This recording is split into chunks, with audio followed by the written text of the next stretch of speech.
Hello बच्चों, आज हम चैप्टर नंबर 5 का एग्जाम्पल नंबर 2 करने जा रहे हैं। तो एग्जाम्पल इस प्रकार है कि which of the following list of numbers does form an AP if they form an AP write next two terms. तो हमें इसमें ये बताना है कि कौन सी लिस्ट जो है एपी बनाएगी।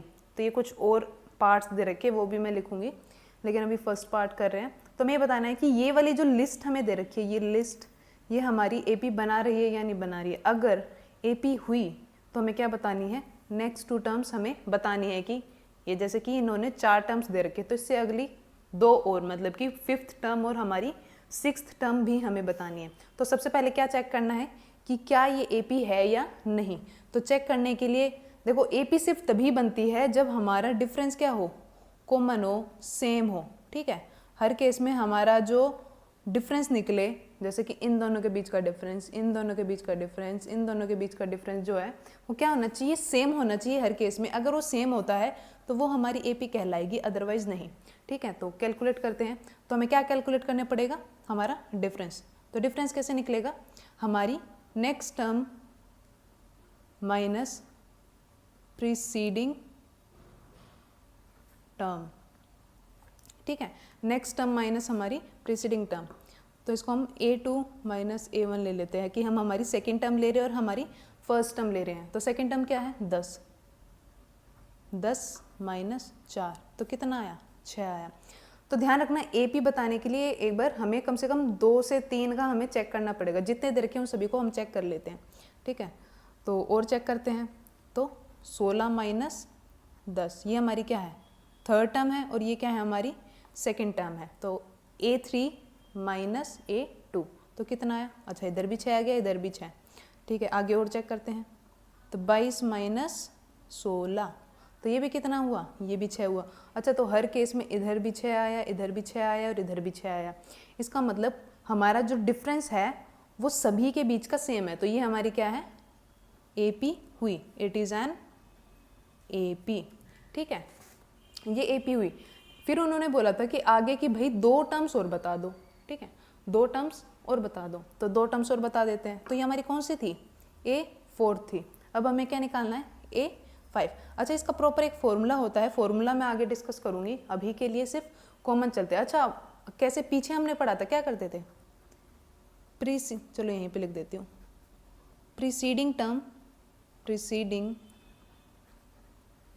टर्म में क्या ऐड करते थे, ध्यान हो तो क्या बोला था कि एक फिक्स नंबर होता था हमारा, एक फिक्स नंबर होता था। वो फिक्स नंबर क्या होता था, हमारा डिफरेंस होता था, कॉमन डिफरेंस। ठीक है, तो हमारा डिफरेंस कितना है, 6 आया है। ठीक है, तो हमारा कॉमन डिफरेंस, जिस चाहे तो D लिख लो या फिर इसको कॉमन डिफरेंस। ठीक है, प्रीसीडिंग टर्म मतलब कि A5 से प्रीसीडिंग टर्म क्या हुई, A4 क्या है हमारी 22, तो 22 लिखो। ठीक है, उसके बाद हमारा डिफरेंस कितना आया हर केस में, 6। तो 22 प्लस 6 कितना हुआ, 28। तो ये हो गई हमारी A5। अच्छा, A6 निकालनी है अब हमें। A6 फिर से वही प्रीसीडिंग टर्म प्लस हमारा डिफरेंस। प्रीसीडिंग टर्म, इसके लिए प्रीसीडिंग टर्म क्या होगी, A5 क्या निकाली अभी हमने, 28। 28 में क्या ऐड करेंगे, common difference, that is are 6। तो 28 प्लस 6 कितना हुआ, 34।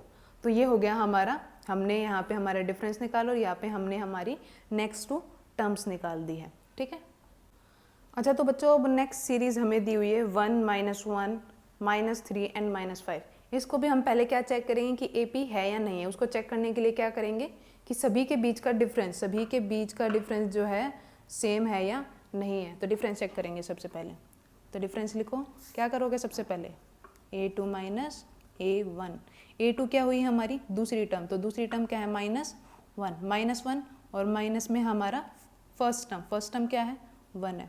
अच्छा, 2 -1 क्या हुआ, -2। अच्छा, पहले केस में हमारे डिफरेंस कितना आ रहा है, -2। अच्छा, आगे और देख लेते हैं, A3 माइनस A2 करके देख लेते हैं। A3 माइनस A2, A3 क्या है हमारा, -3, माइनस का साइन, और ये -1 है।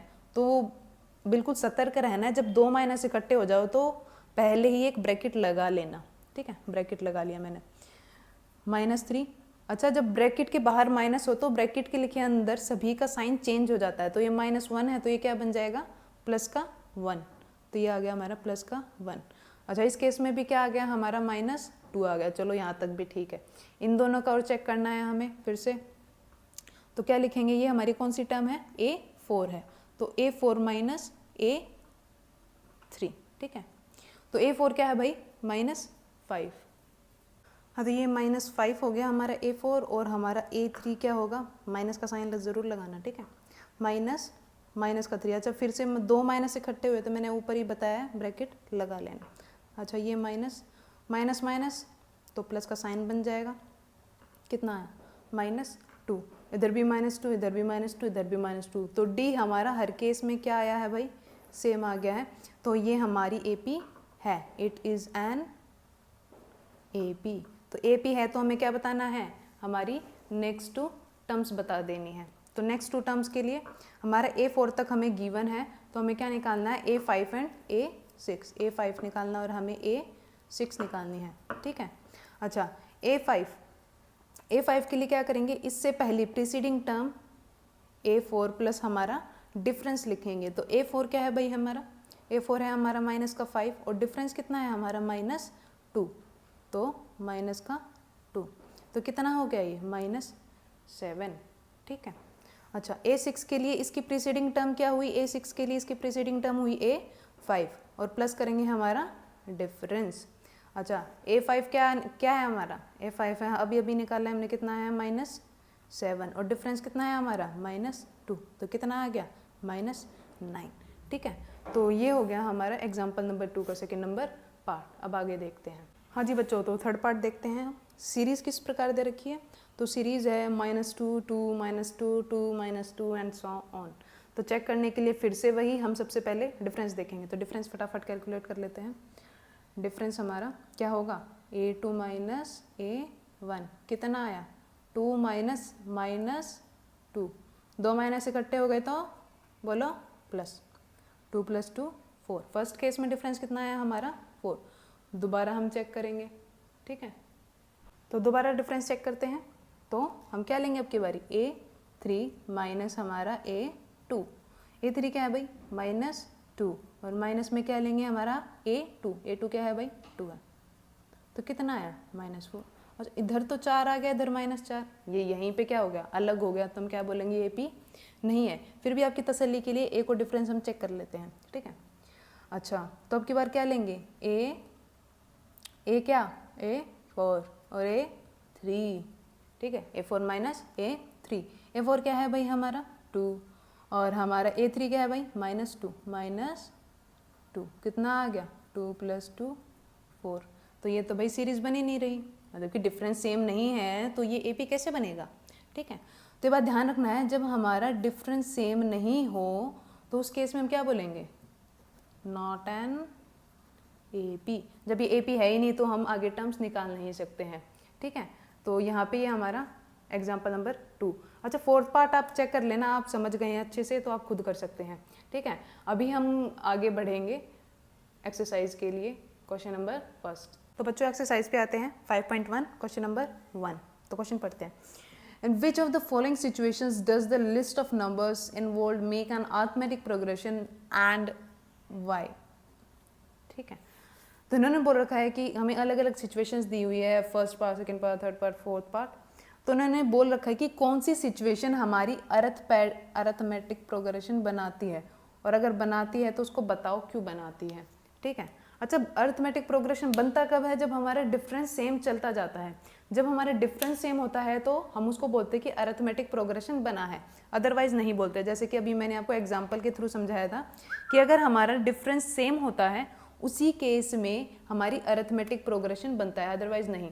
तो अरिथमेटिक प्रोग्रेशन हमारा बनेगा कब, जब हमारा डिफरेंस सेम होगा। तो हमें जब हम अगर यहाँ पे बता दे कि हमारा डिफरेंस सेम है तो हम बोल देंगे कि अरिथमेटिक प्रोग्रेशन बन रहा है। तो अभी दिखाते हैं डिफरेंस सेम कैसे रहेगा। अच्छा तो first part, the taxi fare after each kilometre when the fare is ₹15 for the first kilometer and ₹8 for each additional kilometer। अच्छा आप मान लेते हैं आप जा रहे अपने मामा के घर, आपने पकड़ी टैक्सी, तो भैया ने बोला कि जी देखो मेरा तो है भाई अलग अलग सौदा पानी, मैं क्या करता हूँ, जब आप पहला किलोमीटर लेंगे ना, आप जब 1 किलोमीटर चलेंगे उसके लिए मैं आपसे लूँगा ₹15, ठीक है। उसने बोला कि जब आप पहला किलोमीटर आप कवर कर लोगे उसके लिए लगेंगे आपके 15 रुपये भाई, ठीक है। लेकिन जैसे जैसे आप आगे बढ़ते जाएंगे, हर एडिशनल किलोमीटर जैसे जैसे आप आगे बढ़ेंगे, माने तो फर्स्ट कवर किया उसके लिए आपने 15 रुपये दे दिए, लेकिन जैसे ही आप अगला किलोमीटर गए, मतलब कि दूसरे किलोमीटर के लिए गए, तब मैं आपसे कम चार्ज करूँगा, तब मैं आपसे 8 रुपये, आपको लालच दे रहा है कि 1 किलोमीटर से आगे चलो, ठीक है। तो 1 किलोमीटर के लिए वो आपसे लेगा 15 रुपये, ठीक है। दूसरे किलोमीटर के लिए 15 तो लेगा ही लेगा, 15 तो आप दोगे, क्यों? क्योंकि आपने 1 किलोमीटर कवर कर लिया है भाई साहब, आप 1 किलोमीटर तो चल चुके हो ना। 1 किलोमीटर के लिए आप कितने पैसे दोगे, कितने रुपए दोगे? 15 रुपये। अब जब आप दूसरा किलोमीटर जाओगे तो 1 किलोमीटर आपने कवर किया, साथ में एक और कर लिया, तो इस एक वाले के लिए आप 15 रुपये दोगे। अब वो बोला कि अब आपको डिस्काउंट मिलेगा, भैया आपने 1 किलोमीटर कवर कर लिया, तो वो आपको क्या बोलेगा, अब मैं आपसे लूँगा दूसरे के लिए 8, तो आप कितने रुपए दोगे 2 किलोमीटर के लिए? 15 + 8। आप बोले कि मेरे को तो 3 किलोमीटर जाना, बोल तो कोई बात नहीं, तो पहले के लिए तो जी आपको 15 ही देने पड़ेंगे, चाहे आप जाओ 50 किलोमीटर, ठीक है। पहले किलोमीटर के लिए 15 ही देने पड़ेंगे, लेकिन आप जैसे जैसे आगे बढ़ोगे, दूसरे किलोमीटर के लिए फिर से 8, फिर से तीसरे के लिए फिर से 8, इस तरीके से चलता जाएगा। चौथे के लिए अगर आप जा रहे हो, फिर से वही फर्स्ट किलोमीटर के लिए 15, फिर आप 8 बढ़ाते जाओ, ठीक है। तो इस तरीके से चलता चलेगा, ठीक है। अच्छा, कैलकुलेट कर लेते हैं। पहला किलोमीटर के लिए कितने लिए उसने? 15। फिर उसके बाद उसने कितने लिया आपसे, बताओ 23। अच्छा, फिर थर्ड किलोमीटर के लिए वो आपसे कितने रुपए लेगा? 15 + 8 + 8, मतलब कि वही 23 में आपसे कितने रुपए और लेगा फालतू? 8 रुपये और फालतू लेगा, तो कितने लेगा? 31। अच्छा, अब ये 31 आप और 1 किलोमीटर और आगे गए तो आपसे और कितने फालतू रुपए लेगा? ये तो लेगा ही लेगा, और कितने फालतू लेगा? +8, मतलब कि 31 + 8 39। तो ऐसे चलेगा। अगर आप ध्यान से देखो तो यहाँ पे भी उसने 8 रुपये लिया आपसे, यहाँ पे भी उसने 8 रुपये लिया आपसे, यहाँ पे भी उसने आपसे कितने रुपए फालतू लिए? 8। तो हर एडिशनल किलोमीटर के लिए आपसे वो 8 रुपये चार्ज करता गया, ठीक है। तो इस केस में मैं एक बार आपको एपी के टर्म में बताऊं तो पहला टर्म हमारा क्या रहा है? 15, और हमारा डिफरेंस क्या रहा है? 8, जो कि हर केस में क्या है? सेम है। तो that's why it is an AP, because common difference remains same in all condition, ठीक है। तो ये हो गया आपका क्वेश्चन नंबर फर्स्ट का फर्स्ट पार्ट। हाँ तो बच्चों, मैंने बाकी पार्ट्स नहीं कराए हैं क्वेश्चन नंबर 1 के, सेकंड, थर्ड एंड फोर्थ। अगर उनमें आकर आपको डाउट लगे कि नहीं समझ में आ रहे हैं तो मुझे कमेंट सेक्शन में बता दीजिएगा, मैं उनको सेपरेट वीडियो में कवर कर लूँगी, ठीक है। तो अभी हम क्वेश्चन नंबर 2 की तरफ बढ़ते हैं, ठीक है। क्वेश्चन नंबर 2 क्या है कि write first 4 terms of the AP when the first term a and the common difference d are given as follows. आपको क्या करना है? फर्स्ट 4 टर्म बतानी है एपी की, ठीक है। आपको फर्स्ट टर्म दे रखी है और आपको डिफरेंस। तो ध्यान रखना, आपको एपी बनाने के लिए हमेशा सिर्फ 2 ही चीज़ें चाहिए होती है, एक हमारा डिफरेंस चाहिए होता है और एक हमारी फर्स्ट टर्म चाहिए होती है, ठीक है। तो दोनों ही चीज़ हमें गिवन है, तो हमें एपी बनानी है। तो स्टार्ट करते हैं। ए मतलब कि जो हमारा ए है फर्स्ट टर्म, या फिर A1 या फिर A1 दोनों ही एक चीज़ें हैं, ठीक है। A2 क्या रहेगा हमारा? हमारी प्रीसीडिंग टर्म, मतलब कि A1 प्लस हमारा डिफरेंस। प्रीसीडिंग टर्म क्या है भाई? 10 प्लस डिफरेंस कितना है हमारा? 10, तो कितना हो गया? 20, ठीक है। इसी प्रकार A3, ठीक है। प्रीसीडिंग टर्म मतलब कि 20 और डिफरेंस मतलब कि 10, मतलब कि 30। अच्छा, A4 क्या रहेगा? प्रीसीडिंग टर्म मतलब 30, डिफरेंस हमारा 10, तो कितना हो गया? 40। A5, ठीक है। A5 कितना हुआ भाई हमारा? प्रीसीडिंग टर्म हमारी हुई 40 और हमारा डिफरेंस 10, तो क्या आ गया? 50। इन्होंने बोल रखा था कि फर्स्ट 4 टर्म्स, वैसे हमने 5 निकाल दिए, तो इसको बस सीरीज़ के तौर पे और लिख देते हैं। क्या रहेगा हमारा? 10, 20, 30, 40, 50 एंड सो ऑन, जितने भी बनाना चाहो बन जाते हैं, ठीक है। मैंने सेकंड पार्ट और ले लिया है, बस ये और कर लेते हैं, ठीक है। ए दे रखा है हमें और हमारा डिफरेंस दे रखा है। मैं हमारा A1 या फिर हमारा A क्या है? -2 है, ठीक है। अच्छा, A2 बना लेते हैं। A2 बनाने के लिए भाई हमारा प्रीसीडिंग टर्म क्या हुआ इसके लिए हमारा फर्स्ट टर्म, मतलब कि -2 और प्लस में हमारा डिफरेंस कितना हो गया भाई सब। जीरो में तुम कुछ भी ऐड कर लो, कुछ भी सब्ट्रैक्ट कर लो, क्या रहता है, सेम ही रहता है, तो -2। अच्छा ये जीरो है तो हर बार यही आने वाला है, कुछ अलग नहीं आएगा। क्यों? क्योंकि जीरो कितनी बार भी तुम जीरो ऐड कर लो वो बदलेगा नहीं, बदलेगा, सेम रहेगा। फिर भी देख लेते हैं। प्रीसीडिंग टर्म क्या रहेगा -2, उसमें क्या ऐड कर दो डिफरेंस, कितना आया -2, A4। फिर से वही प्रीसीडिंग टर्म क्या हुआ इसके लिए A3, तो A3 लिखा और प्लस में हमारा डिफरेंस -2। प्रीसीडिंग टर्म क्या रहा -2 और डिफरेंस हमारा 0 दे रखा है भैया, तो ये हो गया -2। अच्छा डिफरेंस 0 था तो वो आगे बढ़ेगा ही नहीं, है ना, यही तो होता है। क्योंकि हम क्या करते हैं, हमारा जो भी पहले वाला टर्म होता है उसमें हम डिफरेंस को प्लस करते हुए चलते हैं। जब 0 प्लस करते चलेंगे तो कहीं आगे बढ़ेगा ही नहीं, वो वहीं पे रहेगा। तो वो -2 पे अटका रहा है, यहाँ देख लो, कहीं पे भी देख लो, -2 पे अटका रहा है। तो हमारी जो AP रहेगी वो किस प्रकार रहेगी, -2 -2 -2 -2 -2, और ये आगे भी ये -2 ही रहेगा। क्यों? क्योंकि डिफरेंस क्या है हमारा 0 है। तो ध्यान रखना, इससे हमें एक चीज़ याद आ गई, हमने पीछे पढ़ा था कि हमारा जो डिफरेंस होता है it could be positive, it could be negative और इट कुड बी 0। क्यों? क्योंकि भाई डिफरेंस सेम होना चाहिए, चाहे वो डिफरेंस पॉजिटिव हो, नेगेटिव हो, चाहे वो हमारा 0 हो। ठीक है, तो ये हो गया हमारा क्वेश्चन नंबर 2 का फर्स्ट पार्ट और हमारा सेकंड पार्ट। बाकी पार्ट मुझे यकीन है आप लोग कर लेंगे, फिर भी दिक्कत आए तो मुझे कमेंट सेक्शन में बता दीजिएगा, मैं नेक्स्ट वीडियो में उसको कवर अप कर लूँगी। ओके।